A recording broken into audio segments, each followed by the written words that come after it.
just chose 5 minutes of arms, so good job.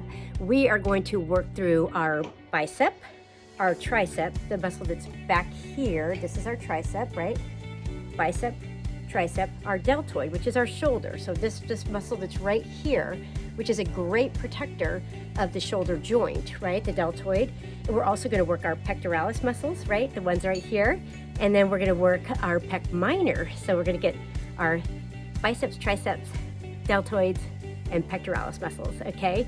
You do need weights for this, so if you don't have them, pause me and then go grab them, okay? And let's get started. So I'm gonna grab my weights right here, and we're just gonna start with a regular bicep curl. So I'm gonna go ahead and come down to one knee, and that way you can see the angle that I have.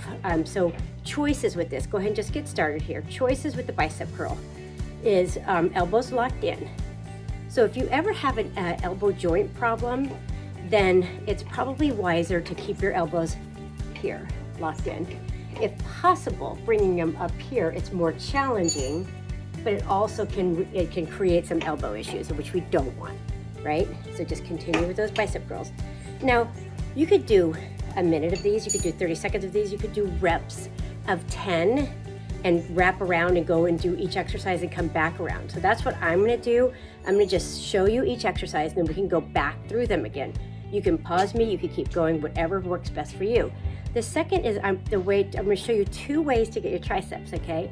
The first way is a triceps kickback. So I'm gonna go ahead and come up like this, a little bit of a squat, which is great because I get my legs involved as well, and a kickback. So notice that I bring my arms to about 90 degrees and then straight back. In and straight back. This also can be down like this on your knees if that feels better to you, to protect if you're feeling kind of tired in your lower body, you just did the lower body exercises, you want to do just arms, straight back, okay? Now, another option is a tricep dip. And so you would need a bench or a couch or a bathtub, or in my case, I have a wall. And what I do is I come and I sit down here, okay? My hands are right at hip width distance. I walk my feet out, but I have my rear end as close to the wall as I can get, and I drop down and up. So notice I don't come out like this, okay? Elbows don't come out, they go straight back. Okay, that is a tricep dip. If they become too challenging for you, you just take a little break, you roll your shoulders out. What you wanna be careful of is the shoulders not coming up and shrugging around your ears. You wanna keep them down, okay? Core nice and tight, just dropping in, regular tricep dip. When they become too easy, our legs can be extended, and it just makes it a little more challenging, a little less assistance from your legs being here. That is a tricep dip, okay?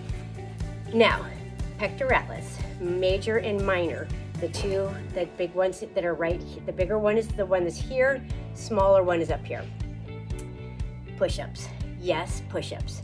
Now, your choices with push-ups are, you can do them on a wall. So if I had a wall here, I would kind of get myself core nice and tight, and just push up against that wall, right? If that is your beginning point, that's great. From there, you could go to a counter, like a kitchen counter, and do the push-up there. Or you could do a wall like this one, which is a little bit lower. Or you can go to knees, or you can go to a toe push-up. So there's a lot of variations, but you can do it.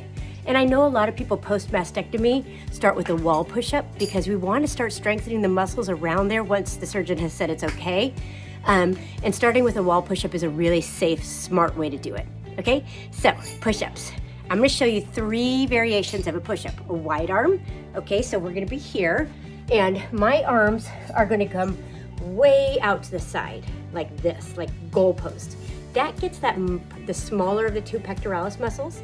So I'll be like this. Okay, if I'm on my toes, it looks like this. If I'm on my knees, I've got my knees down and my core is nice and tight, and I drop down there.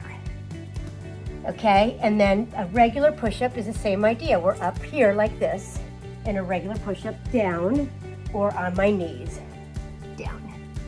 And then we hop it up, okay? So there you've got your variations of push-ups. The last thing is the deltoid. And this would be a fly. And I will tell you this alone, doing a shoulder raise just like this with no weights is difficult. So we can do a raise, we could do arm circles forward, arm circles back. If you do those for 30 seconds each, I promise you, you're gonna feel that in your deltoid, in the muscle here, and you're protecting the joint. So the good news is you without weights, you're totally fine. You get a lot from that. If you're feeling like that's not enough, you can grab your weights, arms go out to the side, and just do that raise up like that. Okay, and then you do your circles and your circles back. Be very, very aware of how the shoulder feels when you do those. If it feels like the weights are too heavy, not worth pushing that. This is a fragile joint. It is protected by 4 small muscles, the rotator cuff muscles. They're not really big, so they don't do that's why there are a lot of injuries with rotator cuffs. So be really careful with that one. I would suggest no weights to start with, and then maybe you start with like 1 or 2 pounds. All right, good job with the arms. Hope you decide to do some more of these 5-minute series.